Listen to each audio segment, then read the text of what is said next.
Fala pessoal, Rodrigo Klein aqui hoje para a gente falar sobre a RDC 319 e sobre a consulta pública 747.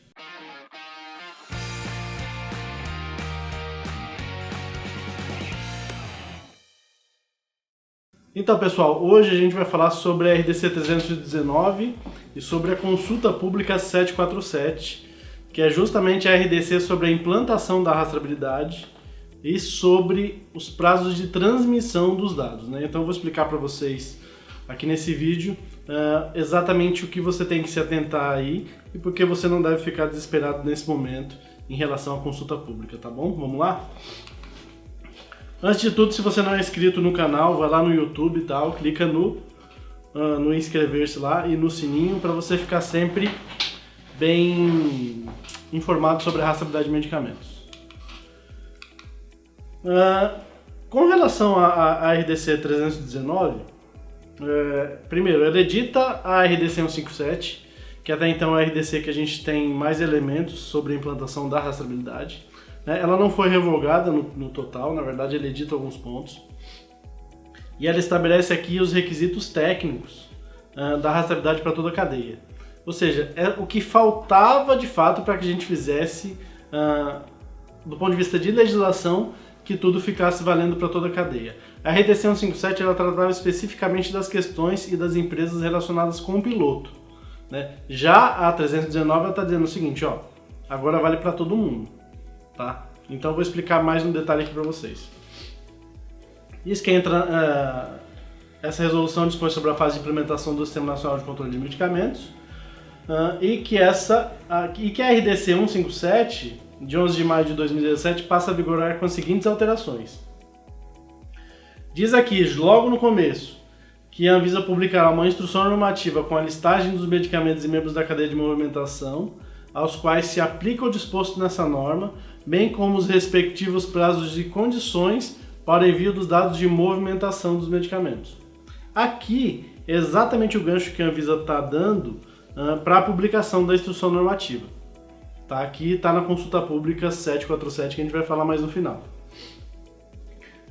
No artigo 7º, a Anvisa diz que toda embalagem de transporte de medicamento sujeito ao SNCM deverá ter um código identificador único próprio que permita a relação com os membros dos medicamentos nela contido. Aqui a Anvisa está falando de fato que a gente tem agregação na rastreabilidade. Se você acompanhou a semana da rastreabilidade, você viu que em alguns países a gente tem uma rastreabilidade que ela é só de checagem, né? Ela de fato só precisa da serialização e de uma checagem lá na ponta, né? Quando a gente está falando da rastreabilidade aqui no Brasil, de fato a gente tem uma implementação que está focada em proporcionar algumas facilidades logísticas, porque a gente precisa de fato fazer a rastreabilidade no meio da cadeia, ou seja, no distribuidor. Tá? Geralmente, rastreabilidade onde a gente não tem agregação é só end-to-end, ou seja, eu tenho que fazer a checagem, né, nas pontas, não necessariamente eu preciso da distribuição. Então por isso que eu não preciso de agregação. A Anvisa deixa claro aqui também que as alterações de embalagem elas podem ser feitas só com uma notificação para a Anvisa, ou seja, você não precisa passar por todo o processo de aprovação. É claro, desde que eu não mexa em elementos da embalagem. Né? Se for só o caso de pegar uma aba branca, né, ajustar ela de modo que eu consiga gravar o Data Matrix, não tem problema, eu não preciso passar pelo processo de aprovação de alteração de embalagem. Já se eu alterar elementos da embalagem, né, para colocar aquele Data Matrix ali, tiver que tirar elementos de um lado e colocar no outro, eu preciso sim fazer o processo normal. Aqui no artigo 10º, o atendimento da Anvisa é um pleito que a indústria já falava há muito tempo. O que é? A indústria tinha uma necessidade de permitir que eu fizesse a serialização em medicamentos no território nacional, mesmo que fossem medicamentos já importados como acabado. Tá? Isso aqui é predominantemente para empresas que fazem importação. O que a Anvisa dizia antes? Ela dizia que de fato ela não poderia fazer isso porque não teria como dissociar a etapa de embalagem, ou seja, a marcação, que é uma parte da etapa de embalagem, principalmente do processo de qualidade. Tá? Em outros países, como na Turquia ou na Argentina, por exemplo, a gente pode fazer essas alterações, essa inclusão do Data Matrix, por exemplo, no operador logístico ou mesmo em um terceiro, uma indústria que faz a etapa de embalagem. Aqui a Anvisa sempre se mostrou muito dura em relação a isso, ela não queria permitir. Então o que ela fez? Ela disse, aqui ela diz exatamente o seguinte, ó, se por acaso você não tem planta no Brasil, ou seja, você não tem nenhuma operação aqui, você pode fazer isso em uma outra empresa, desde que essa empresa tenha autorização de funcionamento para fazer embalagem.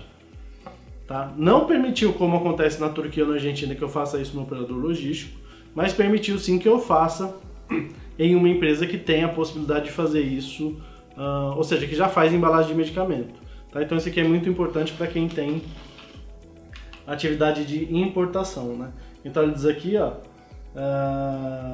fabricante em território nacional, somente o detetor do registro com atividade de fabricar e detetor de registro com AF ou autorização especial para importar e que não possua a AF ou autorização para fabricar, né? Pode terceirizar a etapa, ela diz aqui que terceirizar a etapa de terceirização para a empresa fabricante de medicamento com CBPF, minimamente para a linha de embalagem secundária. Tá? Diz também aqui que a atividade de serialização prevista no inciso 3 do caput consiste unicamente em imprimir as informações relativas ao IUM e o respectivo data matrix nas embalagens comerciais lacradas de medicamentos importados acabados. Eu não sei aqui, isso é uma coisa que a gente ainda estou discutindo com algumas pessoas, principalmente que são especialistas nessa parte de qualidade, é que se eu posso trazer uma embalagem sem nenhum tipo de marcação, ou seja, sem a marcação da fabricação lote validade, e fazer a marcação aqui do Data Matrix mais as informações variáveis. Né? Ou se eu tenho que ter uma embalagem com essas informações e eu vou ter que fazer a inclusão do Data Matrix, né, e das informações talvez em outra aba. Né? Para mim não está claro ainda se eu posso trazer essa embalagem sem nenhuma marcação. Ou seja, sem as marcações, ou seja, sem a impressão de fabricação lote validade, ou seja, com a aba toda branca. Para mim ainda não está claro, mas assim que eu descobrir, ou seja, que discutir com mais pessoas, eu falo aqui para vocês. O membro da cadeia de movimentação de medicamentos registrará e comunicará uma instância de eventos de retificação sobre qualquer instância de evento que tenha comunicado com erros ao SNCM, então logo identifique ou tome ciência desse fato. Ela está dizendo aqui, se você tomar ciência de alguma informação equivocada que você mandou para o SNCM, você tem que retificar o mais rápido possível. Ela até diz aqui que você pode justificar, que você pode ter o prazo ampliado se você houver uma justificativa, mas é bom fazer rápido, né? Ou seja, aqui a gente está tendo claramente a visão, ou seja, de que os dados do SNCM eles vão ser tratados sim com a seriedade que merecem dentro do sistema. Né? Antes da gente entrar na parte da consulta pública, é bom a gente entender esse artigo 19 aqui, diz que a Anvisa vai aplicar metodologias de gestão de risco nas informações do SNCM. Isso quer dizer para mim, aí eu estou conversando ainda com uma amiga que entende muito de gestão de risco, isso para mim talvez leve a gente a acreditar que a gente tem que fazer algum tipo de avaliação em relação a principalmente os dados que eu vou mandar para o SNCM, garantir primeiro que eles estão corretos, ou seja, que a minha operação está gerando dados corretamente, e segundo, é garantir que as informações que eu mando para retificar ou para ajustar as informações, elas tiveram uma série de critérios atendidos, de modo que a gente consiga garantir que está tudo ok. Né? Porque a Anvisa vai levar essa questão da informação muito a sério. Falando da consulta pública 747, que é a consulta pública que a Anvisa disse lá no começo da RDC que ela ia soltar. Vamos lá, o que diz a consulta pública 747? Antes disso, eu vou explicar um pouco de como a gente chegou nesse caminho aqui, certo? Nós temos um prazo de implementação de 3 anos para fazer a implementação na cadeia. Vocês podem ver nessa timeline aqui. A Anvisa ela esteve fazendo visita em alguns países, e um deles foi Portugal, e eles identificaram lá que Portugal deixou o prazo completo, ou seja, deixou só uma data final para fazer a implementação, e quando chegou nessa data final, muitas empresas não tinham feito, e Portugal é desse tamanho, como vocês sabem. Isso acarretou de que eles tiveram que dar prorrogação, tiveram uma série de problemas lá, principalmente porque lá tem uma conexão com a União Europeia, com o hub da União Europeia, e de fato a Anvisa não quer passar pela mesma coisa aqui. Então a Anvisa perguntou para o setor, para as entidades, se haveria algum tipo de possibilidade de faseamento, ou seja, de entregar algumas coisas no meio desse prazo de 3 anos, que agora é de 2 anos e meio, e a indústria falou, não, prefiro o prazo completo, então não respondeu nada para a Anvisa.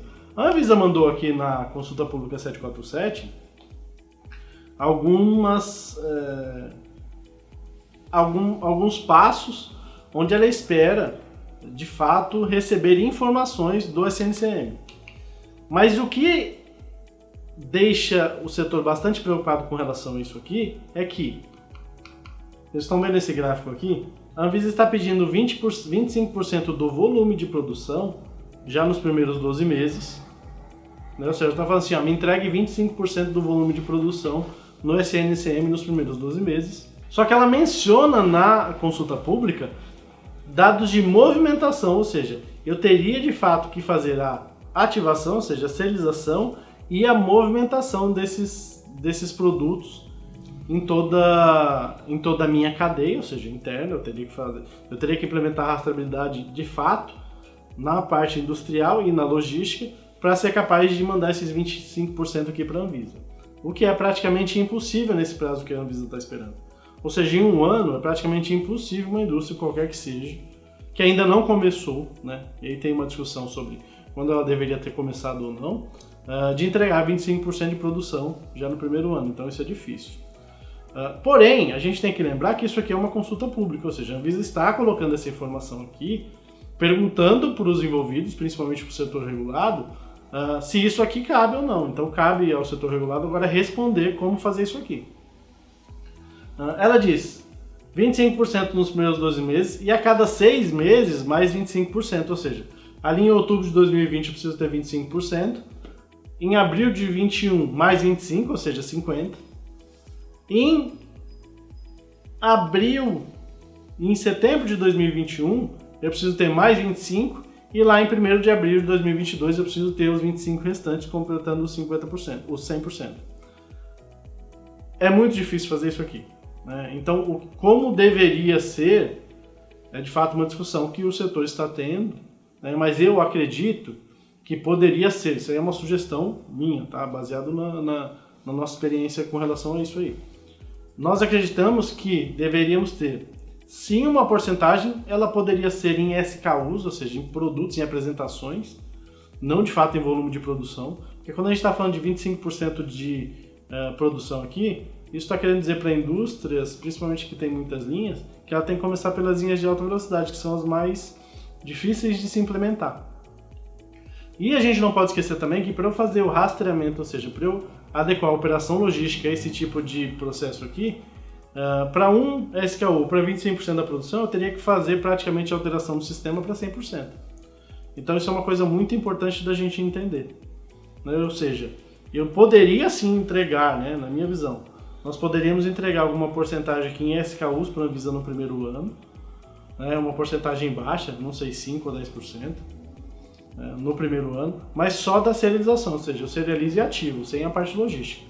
E assim sucessivamente, nesses mesmos passos intermediários aqui que a Anvisa expõe, completando 100% lá no final. Ainda assim, a gente sabe que a Anvisa atrasou aqui 6 meses no começo.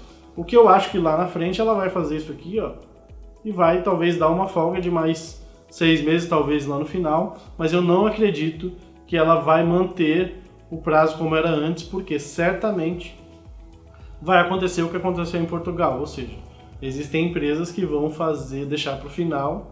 E vamos falar sério, pessoal, se uma empresa não é capaz de entregar nada no primeiro ano, nem que seja de serialização, certamente ela não vai cumprir isso no final de 2 ou 3 anos. Para entregar lá no final de abril, lá em abril de 2022, ela tem sim que começar alguma coisa no primeiro ano. Então existem várias ideias, né? Inclusive o Jair do Sinusfarma deu uma de que talvez a Anvisa não obrigasse a porcentagem, né? Mas que ela solicitasse as empresas entregassem um acompanhamento ali semestral para a Anvisa informando o que fizeram. né, para que a Anvisa tenha esse acompanhamento. Porém, e a gente só vai saber a resposta disso, né, ou seja, o resultado disso, principalmente depois das discussões das entidades e também para depois da publicação do resultado da consulta pública. A gente não pode esquecer que se a gente estiver falando de rastreabilidade, ou seja, de rastrear na cadeia, quer dizer que do jeito que está na consulta pública, os distribuidores e varejistas também teriam que se adequar tão logo eu tivesse medicamento serializado na cadeia. O que já existe, né? Ou seja, já existe medicamento serializado na cadeia. Então, se uma indústria dessa, tipo a Johnson, né, a Janssen, o Axê, por exemplo, o Olips, começar a registrar esses medicamentos, ativar, obrigaria a distribuição a fazer a entrada e a saída, que a gente sabe que na parte logística é muito difícil de se fazer, né? Então, espero ter esclarecido alguma coisa nesse vídeo para você. Se você tem alguma dúvida, manda um e-mail, deixa uma mensagem, vai ser um prazer te ajudar, tá bom? Um abraço e até a próxima.